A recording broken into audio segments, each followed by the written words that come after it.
Hello મિત્રો, કેમ છો? આશા કરું કે તમે બધા મજામાં જ હશો અને આપણે પણ મજામાં જ છીએ.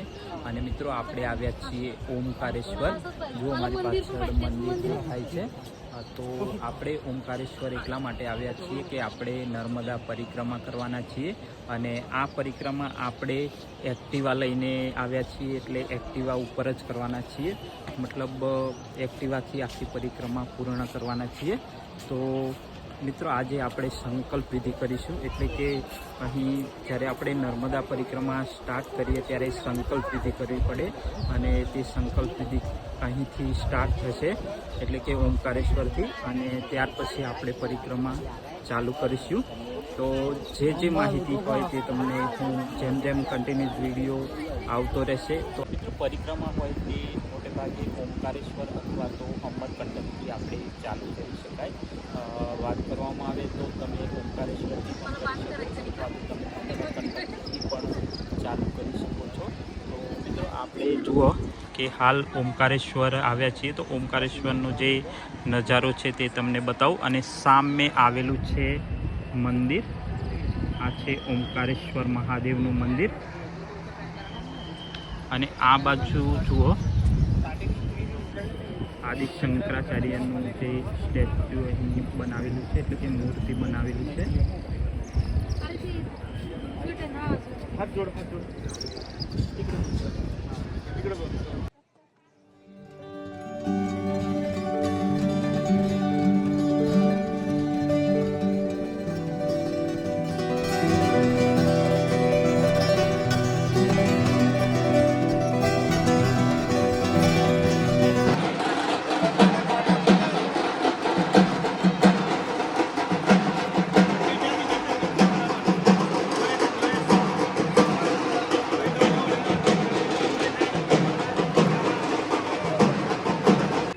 તો મિત્રો, સવારમાં આપણે નીકળી ગયા છીએ સંકલ્પ વિધિ માટે.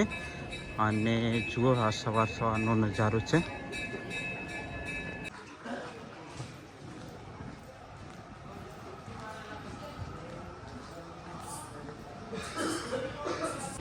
તો મિત્રો, આજે 28 તારીખ છે અને આપણે સવારે નર્મદા કિનારે આવ્યા અને સ્નાન કરી દીધું છે.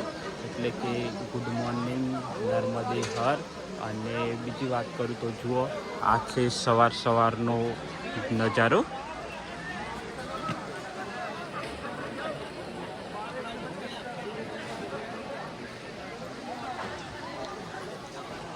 અને મિત્રો, જ્યારે આપણે નર્મદા પરિક્રમા સ્ટાર્ટ કરવાની હોય ત્યારે સૌથી પહેલાં તો આપણે મુંડન કરાવવું પડે.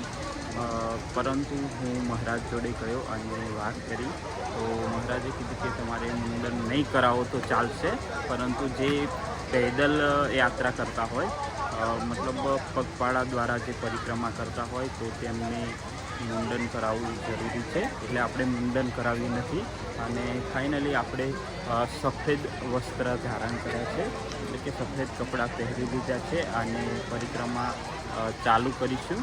પરંતુ સૌથી પહેલાં સંકલ્પ વિધિ થશે અને આજથી કન્ટિન્યુ પરિક્રમા ચાલુ થઈ જશે.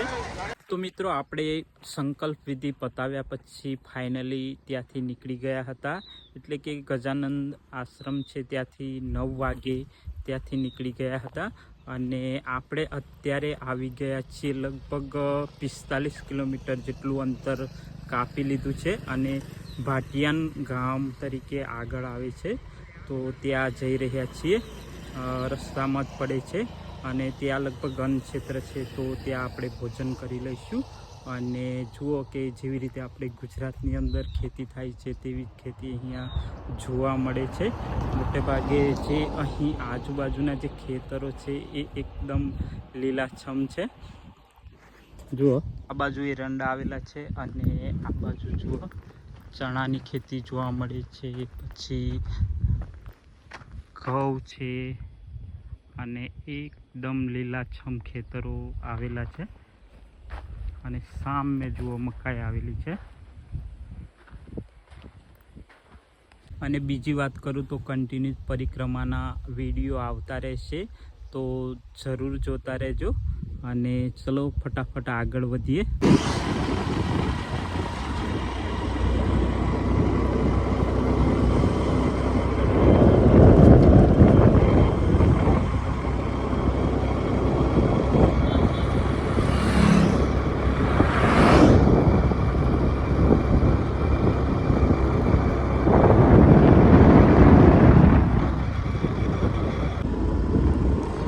नर्मदे हर, नर्मदे हर.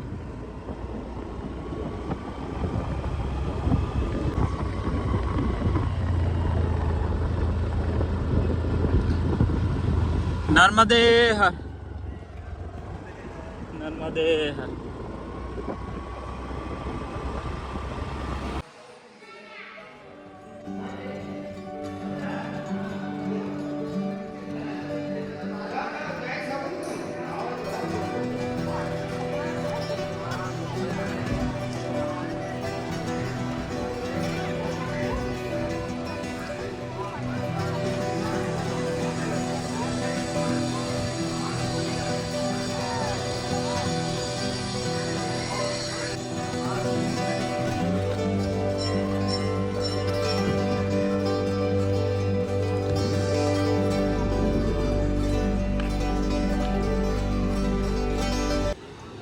તો મિત્રો આપણે લગભગ 55 કિલોમીટરનું અંતર કાપી અને એક આશ્રમે આવ્યા છીએ અને તે આશ્રમનું નામ છે સિયારામ બાબા આશ્રમ.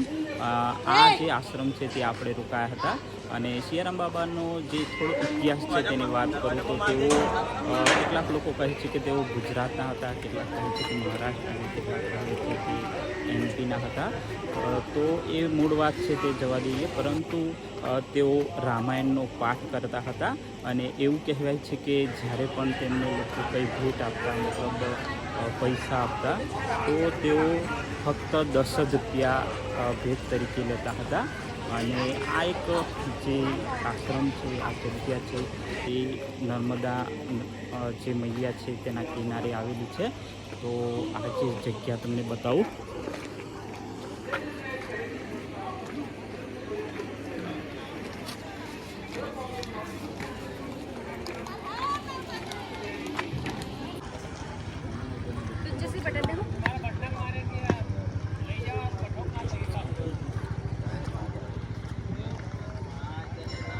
મિત્રો આ છે ઘાટ અને મા નર્મદા કિનારે આ ઘાટ આવેલો છે. બાબા સિયારામ ઘાટ તરીકે ઓળખાય છે. અને જુઓ અહીં સુંદર આ લોકેશન છે, મતલબ જગ્યા છે, એક ધાર્મિક સ્થળ ગણી શકાય. તો વાત કરું તો જો એક બાજુ સૂર્ય આથમી રહ્યો છે અને મા નર્મદાનું જે પાણી છે તે આ બાજુ વહી રહ્યું છે. બીજું કે અહીં મંદિર આવેલું છે તથા સિયારામ બાપાની સમાધિ પણ અહીં આવેલી છે અને આગળ થોડો આગળ જતા આશ્રમ પણ આવેલો છે. આવી રીતે છે.